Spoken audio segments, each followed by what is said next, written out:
نحمده ونصلي على رسوله الكريم اما بعد اعوذ بالله من الشيطان الرجيم بسم الله الرحمن الرحيم ولهن مثل الذي عليهن بالمعروف وللرجال عليهن درجة والله عزيز حكيم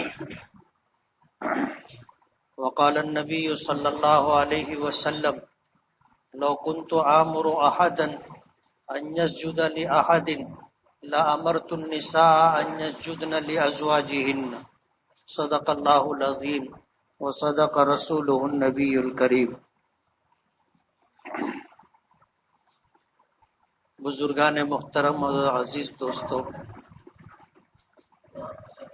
اللہ کے نبی صلی اللہ علیہ وسلم کا ارشاد ہے ان الدنیا کلها متاع وخیر متاع الدنیا المرأة الصالحہ، کہ دنیا کی جتنی بھی نعمتیں ہیں یہ ساری کی ساری نعمتیں اللہ پاک نے انسانوں کے لیے بنائی ہیں اور انسان اس سے فائدہ اٹھائے، اور ان چیزوں میں جو اللہ کی مخلوق ہیں بہترین نفع اٹھانے کی چیز نیک بیوی۔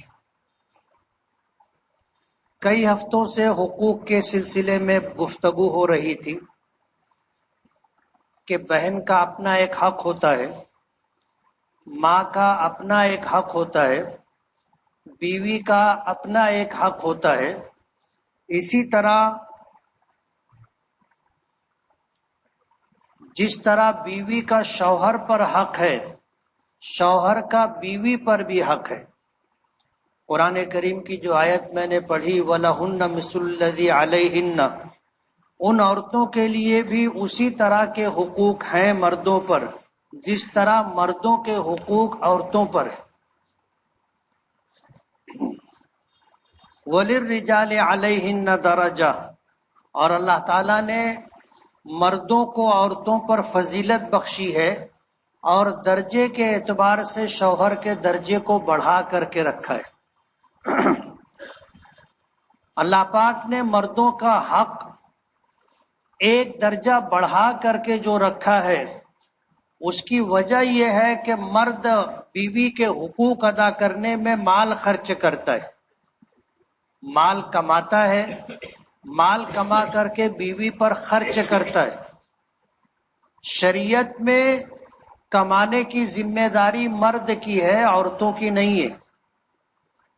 یہ اللہ تعالیٰ کا بنایا ہوا ایک نظام ہے، اور اسی نظام کے تحت جو اللہ نے بنایا ہے اگر کائنات چلائی جائے اور ہر آدمی اپنی ذات سے متعلق امور میں اللہ کے بنائے ہوئے نظام کو پیش نظر رکھے تو یہ دنیا بہت خوبصورت جگہ ہے، اور اللہ تعالیٰ اس میں بسنے والوں کو جو نظام خداوندی کو مان کر کے عمل پیرا ہو کر کے زندگی گزارتے ہیں انہیں خوشگوار زندگی عطا کرتے ہیں۔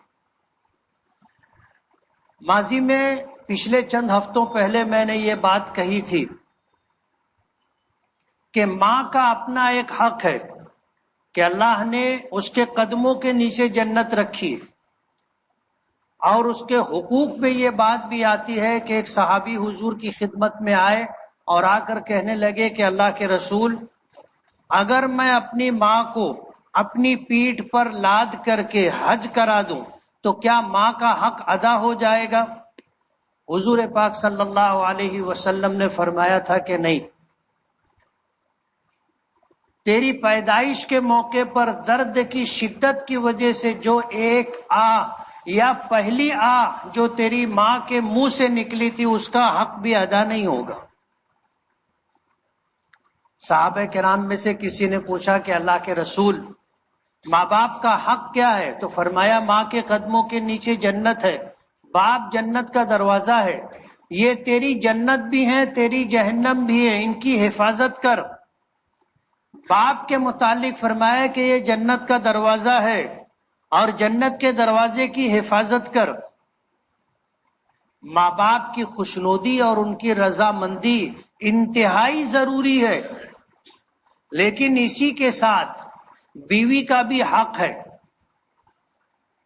اور یہ ذمہ داری اللہ نے مردوں پر رکھی ہے کہ ماں کا حق بھی ادا کرے، بیوی کا حق بھی ادا کرے۔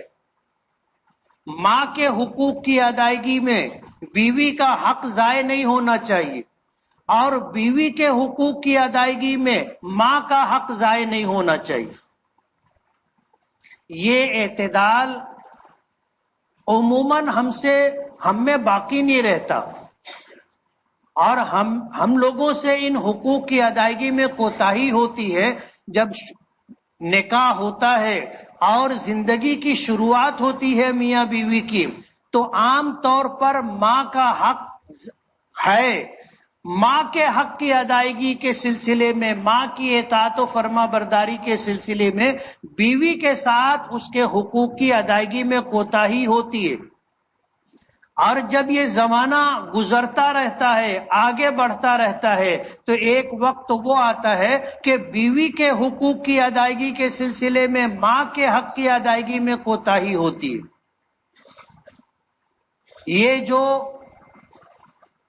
ماں اور بیوی کے حقوق کی ادائیگی کے سلسلے میں کوتاہی ہوتی ہے کہ کبھی بیوی کا حق ضائع ہوتا ہے، کبھی ماں کا حق ضائع ہوتا ہے، یہ مرد کی ذمہ داری ہے کہ اس بات کو سمجھ کر کے اور اس انداز میں زندگی گزارے کہ زندگی نکاح کے بعد ابتدائی مراحل میں ہو یا انتہائی مراحل میں ہو، ماں کا حق اور بیوی کا حق یکساں طور پر ادا کرتے رہنا چاہیے۔ بیوی کے حقوق کے سلسلے میں کچھ باتیں ذکر کی تھی، تو کہ بیوی کے حقوق میں تو کچھ مالی حق ہوتا ہے، جیسے مہر ہے، یہ بیوی کا مالی حق ہے۔ اور ہم لوگوں کے ہاں مہر جو متعین کیا جاتا ہے بہت معمولی مہر رکھا جاتا ہے۔ ماضی میں تو یہ تھا کہ مالیگاؤں میں مہر نقد دیا ہی نہیں جاتا تھا، ادھار مہر ہوتا تھا، اور شوہر کا جب بڑھاپے میں انتقال ہوتا تھا تو پھر بیوہ بوڑھی عورت کو لا کر کے شوہر کے جنازے کے پاس سرہانے بٹھا کر مہر معاف کروایا جاتا تھا۔ یہ مالیگاؤں میں عام چلن تھا۔ شوہر کے انتقال کے بعد جنازہ اٹھانے سے پہلے اس بیوہ بوڑھی خاتون کو لاتے تھے، وہ اپنے چہرے پر دوپٹہ سرکا کر کے گھونگھٹ نکال کر کے وہاں آ کے بیٹھتی تھی اور مہر معاف کرتی تھی، اس کے بعد جنازہ اٹھایا جاتا تھا۔ اب تبدیلی آئی، اب الحمدللہ کوئی نکاح نقد مہر کے بغیر نہیں ہوتا، اور مہر ہمارے یہاں بہت معمولی رکھا جاتا ہے۔ یہ مہر ملک بزا کا عوض ہے۔ عورت کے جسم سے جو فائدہ مرد حاصل کرتا ہے اس نفع کا عوض یا اس فائدہ اٹھانے کا عوض مہر ہے۔ اب آپ سوچیں کہ آپ نے اپنی بیوی کے جسم سے تمتع کے لیے یا اس سے فائدہ اٹھانے کے لیے کیا مہر آپ نے رکھا ہے؟ نبی کریم صلی اللہ علیہ وسلم نے حضرت خدیجۃ الکبریٰ رضی اللہ تعالی عنہا سے نکاح فرمایا تھا۔ یہ نکاح نبوت ملنے سے پہلے ہوا تھا۔ حضور کی عمر مبارک 25 سال تھی، حضرت خدیجۃ الکبریٰ کی عمر 40 سال تھی، اور ایک روایت کے مطابق 28 سال تھی۔ مشہور روایت 40 سال کی ہے۔ نکاح ہوا تھا، اس موقع پر دونوں طرف سے خطبہ پڑھا جاتا تھا، اور اس خطبے میں مرد کے خاندان کی طرف سے جو خطبہ ہوتا تھا اس میں شوہر کی اور پورے خاندان کی خوبیاں بیان کی جاتی تھی، اور بیوی کی طرف سے کوئی شخص ہوتا تھا وہ ہونے والی منکوحہ بیوی کی اور اس کے خاندان کی خوبیاں بیان کیا کرتا تھا۔ نبی کریم صلی اللہ علیہ وسلم کی طرف سے آپ کے سگے چچا حضرت علی رضی اللہ تعالی عنہ کے والد ابو طالب نے نکاح کا خطبہ پڑھا تھا، اور حضرت خدیجہ رضی اللہ تعالی عنہا کی طرف سے حکیم ابن حزام نے نکاح کا خطبہ پڑھا تھا اور نکاح ہوا تھا۔ مہر کیا طے ہوا تھا؟ 3 روایتیں ملتی ہیں۔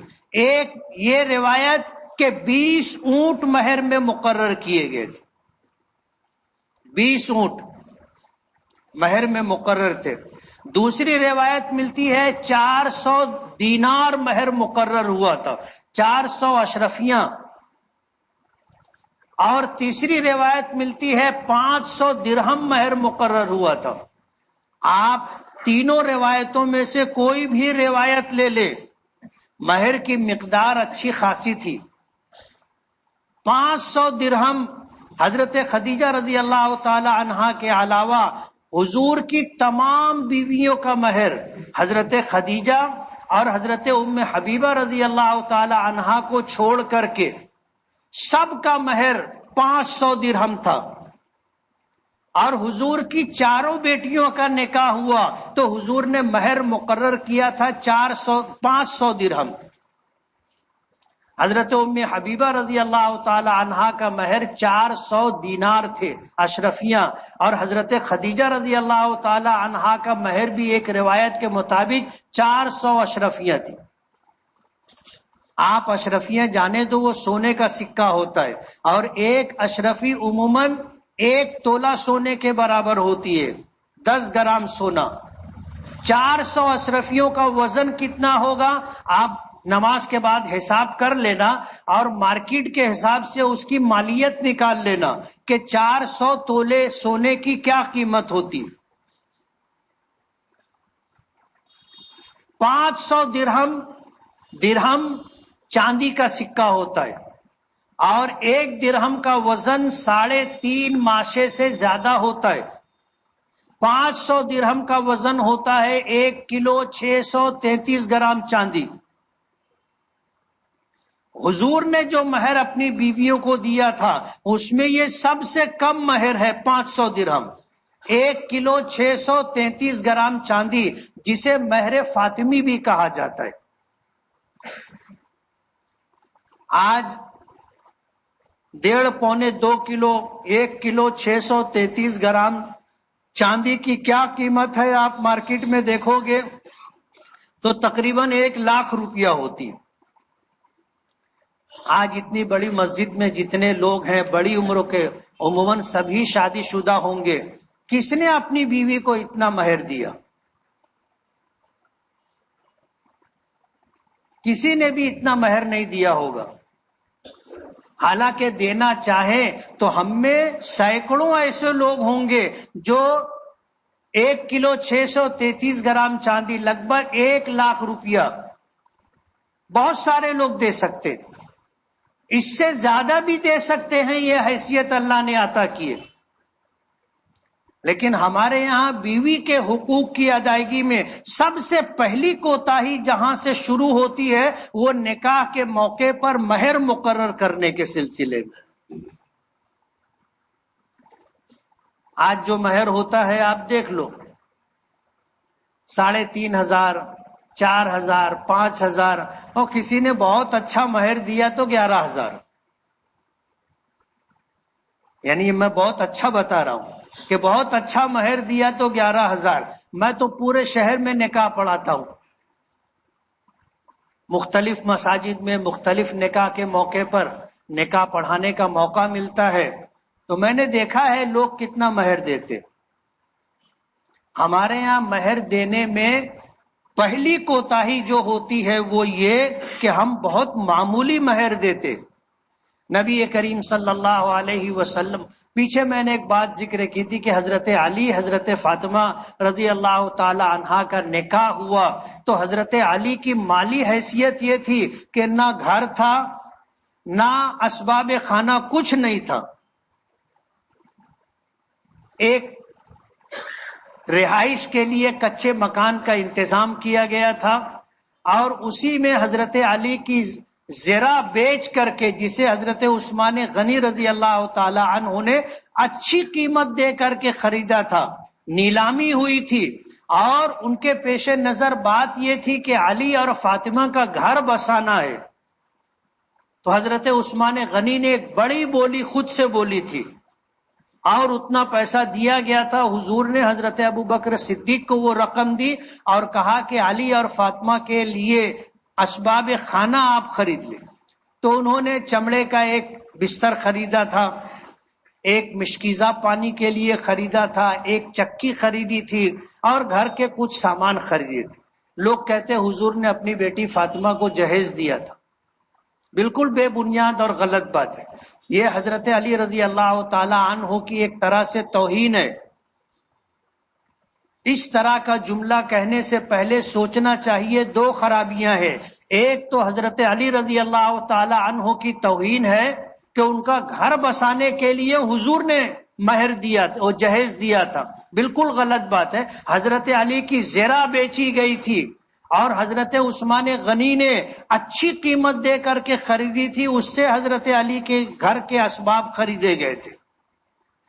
دوسری خرابی اس میں یہ ہے کہ حضور پر الزام یہ ہے کہ 4 بیٹیوں کا نکاح کیا، فاطمہ کو جہیز دیا، باقی 3 بیٹیوں کو جہیز نہیں دیا تھا.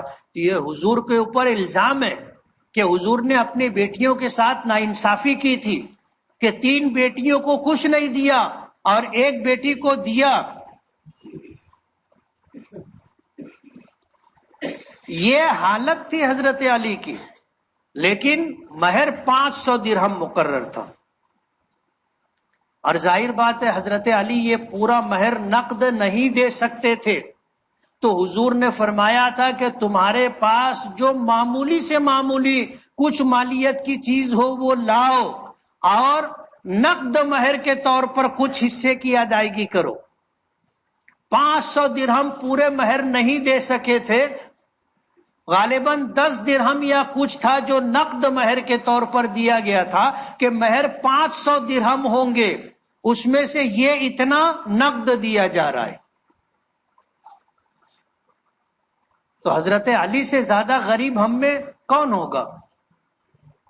میں سمجھتا ہوں پوری مسجد میں ایک شخص بھی ایسا نہیں ہوگا جو حضرت علی جیسا غریب ہو.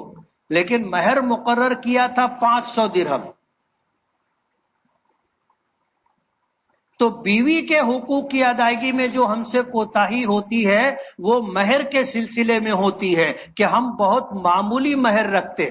چند ہفتوں پہلے میں نے یہ بات کہی تھی کہ جن کے نکاح ہو گئے ہیں وہ بھی آج اگر خوشی سے اپنی بیوی کو مہر دینا چاہے مہر فاطمی کے عنوان سے کہ نکاح کے موقع پر تو بہت معمولی مہر تھا لیکن آج اللہ نے حیثیت دی ہے، میں اپنی خوشی سے تم کو مہر میں یہ رقم دیتا ہوں. آپ دیکھو جب مہر فاطمی کی ادائیگی ہوگی تو بیوی کے رویے میں کیا تبدیلی آئے گی آپ تجربہ کر کے دیکھ لیں. میاں بیوی کے درمیان جو روزانہ کی چک چک ہوتی ہے وہ ختم ہو جائے گی. اور شریعت نے بدع نہیں کیا ہے، آج بھی آپ دے سکتے ہو. اس لیے جن کی شادیاں ہو گئی ہیں مہر فاطمی نہیں دے سکے تھے، آج دینا چاہو، کل دینا چاہو، زندگی میں جب دینا چاہو آپ دو، اور اس نیت سے دو کہ یہ وہ سنت ہے جو مالیگاؤں میں تو مر چکی ہے. حدیث پاک میں آتا ہے من احیا سنتی عند فساد امتی فلہ 100 اجر شہید، کہ جس شخص نے میری اس سنت کو زندہ کیا جو سنت مر چکی تھی، میری امت میں فساد برپا ہو چکا تھا، ایسے موقع پر میری مردہ سنت کو اگر زندہ کرے گا اللہ پاک اسے 100 شہیدوں کا ثواب عطا کریں گے. اور بہت سستا سودا ہے جو حضور نے ہمیں بتایا. ایک شہید کا ثواب یہ ہے کہ اللہ تعالیٰ اسے عام جنتیوں کے مقابلے میں زیادہ نوازیں گے، اور اتنا نوازیں گے کہ بخاری شریف کی روایت ہے کہ وہ شہید یہ اللہ سے دعا کرے گا، اپنی خواہش کا اظہار کرے گا کہ اللہ میں شہید ہو کر کے آیا ہوں تیری بارگاہ میں، مجھے دنیا میں پھر واپس بھیج دے، میں پھر شہید ہو کر کے آؤں گا، مجھے پھر دنیا میں واپس بھیج دے، میں پھر شہید ہو کر کے آؤں گا. یعنی اس شہید کی بار بار تمنا ہوگی کہ میں دنیا میں جاؤں، اللہ کے دین کی حفاظت، بقا اور اس کی نشر و اشاعت کے لیے اپنی جان قربان کر دوں، اس کے بدلے میں اللہ نے مجھے جو نوازا ہے پھر اتنا ہی نوازے۔ اور ظاہر بات ہے یہ شہادت ہم میں سے کس کے بس کی بات ہے؟ آج اللہ کی رضا کے لیے، اللہ کے دین کی بقا اور نشر و اشاعت کے لیے جان دینے کی قربانی آئے گی، سب بھاگ جائیں گے، میدان کے گا نہیں اللہ ماشاء اللہ۔ لیکن ایک مردہ سنت کو زندہ کرنے پر اللہ 100 شہیدوں کا ثواب دے گا۔ اس سے سستا سودا کیا ہوگا کہ آدمی 1,00,000 روپیہ اس نیت سے دے کہ ان کی وہ سنت جو مردہ ہو چکی ہے میں اسے زندہ کر رہا ہوں، اللہ مجھے 100 شہیدوں کا ثواب عطا کرے۔ 1,00,000 روپیے میں 100 شہیدوں کا ثواب۔ ہاتھ اٹھاؤ کتنے لوگ لینا چاہتے؟ مسجد میں چندہ نہیں مانگ رہے ہیں کہ میں بولو ہاتھ اٹھاؤ تو کوئی ہاتھ اٹھاتا ہی نہیں۔ اپنا گھی اپنی پلیٹ میں رہے گا، سمجھ رہے ہو؟ کہیں باہر جانے والا نہیں ہے۔ تجربہ ہوگا آپ کو کہ بوقت ضرورت جب بیوی کو محسوس ہوتا ہے کہ میرا شوہر واقعی تکلیف میں ہے تو وہ پیسے نکال کر کے دیتی ہے، برابر ہے؟ تجربہ ہوا ہوگا اس بات کا۔ جو تھوڑا تھوڑا پیسہ وہ بچا بچا کر کے جمع کرتی ہے وہ سارے پیسے یک مشت نکال کر کے آپ کو دے دیتی۔ آپ جو پیسہ دیں گے وہ آپ کے گھر میں رہے گا اور یقین مانو آپ کی جیب میں رہے گا۔ خدا نہ کرے آپ کو ضرورت پڑے وہ پیسہ آپ کو کام آئے گا، مگر 100 شہیدوں کا ثواب لینے کی نیت سے آج یہ نیت کر لو کہ نکاح کے موقع پر مہر کی ادائیگی میں مالی طور پر جو ہم سے کوتاہی ہوئی تھی اور حضور کی جو سنت تھی ہم ادا نہیں کر سکے تھے، آج ادا کریں گے، کل ادا کریں گے، آنے والے دنوں میں ادا کریں گے تاکہ اللہ ہمیں 100 شہیدوں کا ثواب عطا کرے۔ اللہ نے صاحب اولاد بنایا ہو، جب آپ اپنی بیٹے یا بیٹی کا نکاح کریں تو جو پہلے سے مشورتی میٹنگ ہوتی ہے اس میں آپ یہ بات رکھیں، اگر آپ بیٹے والے ہیں تو آپ اپنے طور پر پیش کر دیں کہ ہم مہر فاطمی ادا کریں گے۔ شادی میں لوگ لاکھوں خرچہ کرتے اور مالیگاؤں سے باہر کی شادیوں میں لوگ کروڑوں خرچہ کرتے، لیکن مہر فاطمی نہیں دیتے۔ یہ نیت کر لیں کہ اپنے بچوں اور بچیوں کی شادی میں مہر فاطمی مقرر کریں گے نا۔ بیوی کے مالی حقوق میں پہلا حق کے مہر ہے، دوسرا حق ہے نفقہ، نفقے میں کھانا آتا ہے، نفقے میں کپڑا آتا ہے، نفقے میں بیوی کی دیگر ضروریات آتی۔ ظاہر بات ہے ہر آدمی اپنی حیثیت کے مطابق کھاتا بھی ہے اور کھلاتا بھی ہے، یہ بیوی کا حق ہے۔ حضور نے فرمایا کہ جیسا کھاؤ ویسا کھلاؤ، جیسا پہنو ویسا پہناؤ، اور جیسا پہنو ویسا پہناؤ کا مطلب یہ نہیں ہے کہ آپ جینز پینٹ پہنتے ہیں اور ٹی شرٹ پہنتے ہیں تو بیوی کو بھی پہنائیں، یہ مطلب نہیں۔ مالیت کے اعتبار سے جیسا کپڑا شوہر خود استعمال کرتا ہے مالیت کے اعتبار سے، ایسا ہی مالیت کے اعتبار سے بیوی کو بھی کپڑا پہنانا چاہیے۔ اللہ نے اچھی حیثیت دی ہے، اچھا کپڑا پہنائے۔ اللہ نے مڈل کلاس میں رکھا ہے، جیسا آپ پہنتے ہو ویسا پہناؤ، اور گزارے کی بات ہے تو گزارے کے طور پر جیسا کپڑا تم پہنتے ہو ویسا کپڑا بیوی کو بھی استعمال کے لیے دو، یہ بیوی کا حق ہے۔ اور تیسرا رہائش، بیوی کے حق میں رہائش یہ ہے کہ اسے ایک ایسا کمرہ ملنا چاہیے جہاں وہ بے تکلفی کے ساتھ اٹھ بیٹھ لیٹ سکے. ایسا ایک کمرہ اس کو دینا اس کا حق ہے. ہم سے اس میں بھی کوتاہی ہوتی ہے. جن کو اللہ نے اچھا گھر دیا ہے، خوشحالی دی ہے، ان کی بات الگ ہے، ورنہ عام طور پر ہوتا ایسا ہے کہ ایک کمرہ ہوتا ہے، سب کے استعمال میں ہوتا ہے.